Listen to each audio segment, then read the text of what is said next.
Hey guys, at BV Manson here, and we've got a really rusty CL125S exhaust. This thing's roached. This needs to get treated. Can you believe that at some point this could have been chrome? I'm going to show you a quick little trick today using my favorite product, EvapoRust, and an old inner tube. So if you haven't heard of EvapoRust, super safe rust remover, environmentally safe, and I also believe it's magic. It's magic in some way, but it's expensive, man. It's like $20 probably. I'd say probably $20 a gallon. And it's a little more than 20 bucks. It kind of ranges between $22 and $29 a gallon, depending on where you buy it. Hot tip, buy in bulk. A 5-gallon bucket of EvapoRust is pure gold. And you can reuse it, so it has some life, but there is nothing like using EvapoRust fresh out of the container. So when you want to tackle something like this, you want to use this sparingly, all right? You don't want to fill up a bin full. It would take you 5 gallons of this stuff to be able to fill it up. But little trick that works pretty darn well is to grab an old inner tube. Chances are, if you're restoring an old motorcycle, well, you probably got an old inner tube laying around. If you want to make the EvapoRust kind of go a long ways, what I like to do is just wrap an inner tube around this exhaust, all right? Just kind of feed it on there. And what we're going to do is basically build a little chamber that we can fill up with EvapoRust.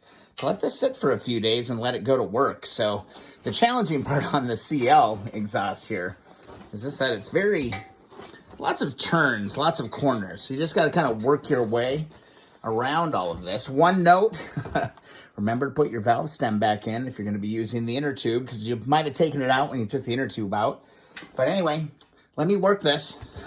Let's work the tube over the exhaust.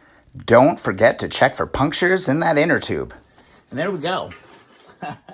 We got it on here. And I'm just going to go up through here. Man, if you had a bigger inner tube, you could go around the entire exhaust and just fill the whole darn thing up that way. But sadly, this inner tube's a little bit narrow, but I'll be able to take care of the main pipe. So the main thing to pay attention to is you really want to limit how much of this stuff is going inside of the pipe, because the inside of that pipe is going to be, pretty dirty. So what I'm going to do here is I'm going to cut this inner tube, and I have so many of these inner tubes I have laying around right now. That's all I'm going to need for this application. But what I'm going to do is I'm going to take it, and I'm going to find the end, just like this. Let me get you a little bit closer here. And I am going to wrap this really tight, then grab some zip ties, and zip tie this several times right here. We can get this with the wire wheel. This goes up against the engine. Not too worried about that, but we just want to make sure we get a really nice seal right here. Just a quick heads up. Don't do the wire ties or the zip ties. Go and get some actual hose clamps. You're going to get a much better seal. The zip ties, you just can't get enough pressure on that to prevent a leak. So go with the hose clamps 100%.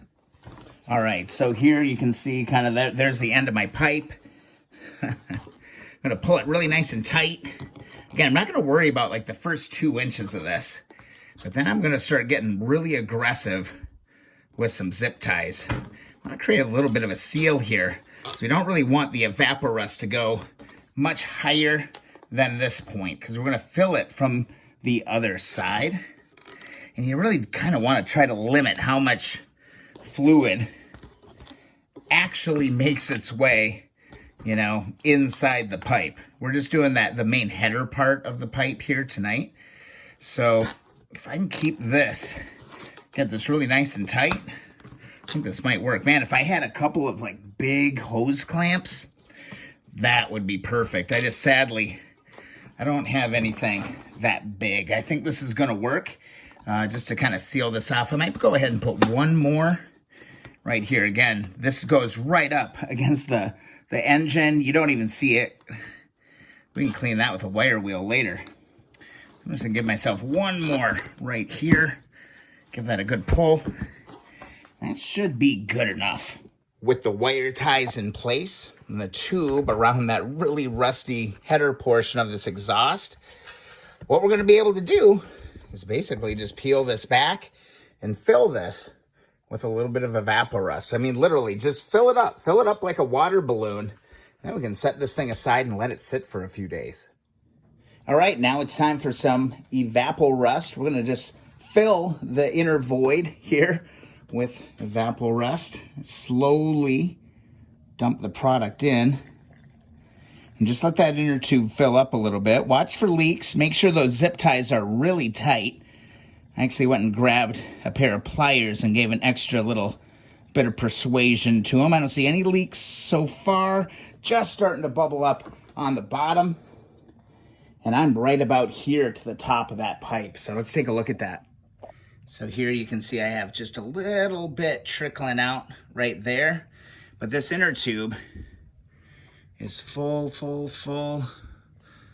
Oh, just runs out right about here. So I need like just a little bit more, but dude, for a start, this is awesome. And this is just gonna go to work on this really badly rusted header pipe. It's gonna be full right here as soon as I stop messing with it.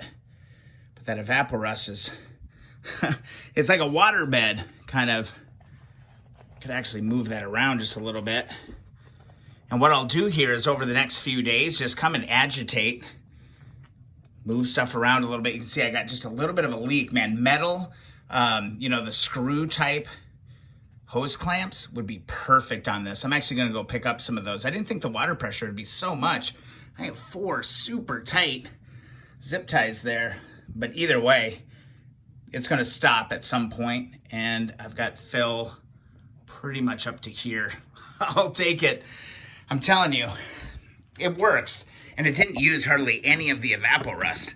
You know, you're saving yourself from having to fill up like a, you know, a huge bin or something and submerging this whole thing. I'd also like to get a couple of inner tubes that are big ones that would fit right over this whole muffler. I would just fill that whole damn thing up and get her done. But for now, what I want to do is just let this one sit, and I'll do a reveal video. But those of you who use EvapoRust know it's going to be beautiful when we pull it out. All right, and it's been a few days of the pipe in EvapoRust. You can see it's revealed some dangerous things here. But man, look at the difference. Here is where we weren't able to treat it with EvapoRust. And here is the parts that were in EvapoRust for a few days.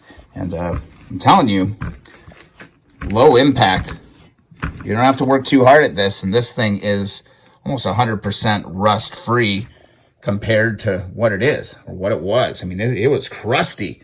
So I'm telling you, inner tube, EvapoRust, some hose clamps, and you're good to go. One thing I would recommend is skip the zip ties and make sure you go and get some proper hose clamps, because I did have issues with some leaks. Finally just cut the zip ties off and went and grabbed a couple hose clamps, proper ones, was able to go. I'll have to clean this up a little bit more, but man, what a difference a couple days makes to go from that to that. Pretty cool. Gotta love EvapoRust. And there you have it.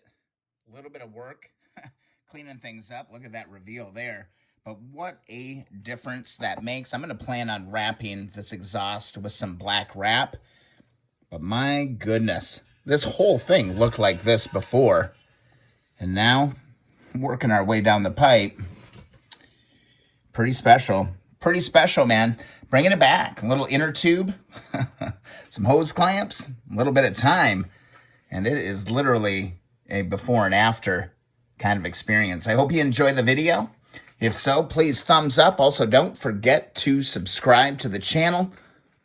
Visit keeponwrenching.com for a free sticker and tune in for the live streams on the YouTube channel Thursday nights at 7 p.m. Eastern.